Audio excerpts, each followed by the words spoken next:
3 মাস যাবত নদীতে খুব ভাঙতেছে, তো অনেক ক্ষয়ক্ষতি হয়েছে। আপনার অনেকগুলো বাড়ি বিলীন হয়ে গেছে।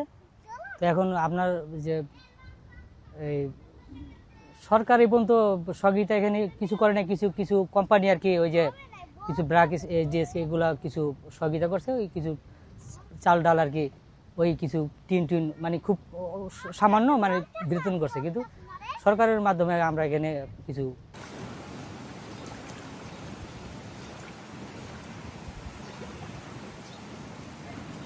এই মাঝির ঘাটটা যদি এই 0 পয়েন্ট পর্যন্ত যদি একটু স্থায়ী বেড়িবাঁধ হইতো, তাহলে এই জায়গার বাসিন্দাগুলা একটু রক্ষা পাইতো। এনে ঘনবসতি, এই নদী ভাঙনের মানুষগুলো ভাঙতে ভাঙতে এখানে আইসা এই ছোট ছোট কিছু কিছু জমি নিয়ে বাড়িঘর অনেক কষ্ট করে বাড়িঘরগুলো করছে, এখন এগুলি বিলীনের পথে যাচ্ছে আর কি।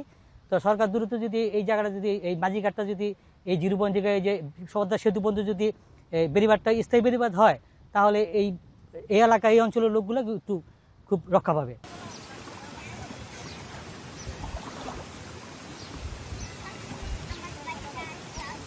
আমাদের এনজিও থেকে কিছু টাকা পয়সা বাড়ি ভাঙার জন্য কিছু দিছে।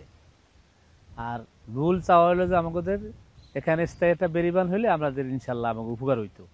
আলাদা আমাকে নদীতে যে বাজে ভাঙতেছে বাড়িঘর নিয়ে আমাকে থাকা আর সম্ভব না। অনেক জায়গা জমি নিয়ে গেছে, বিল্ডিং টিল্ডিং অনেক কিছু গেছে আমাদের।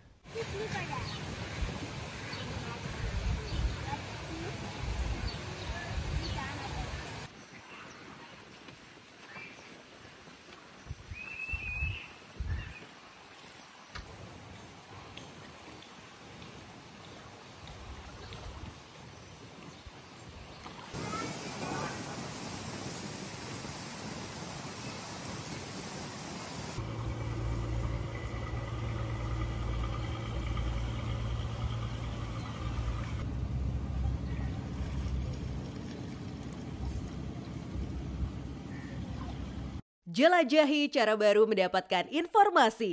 Download Metro TV Extend sekarang.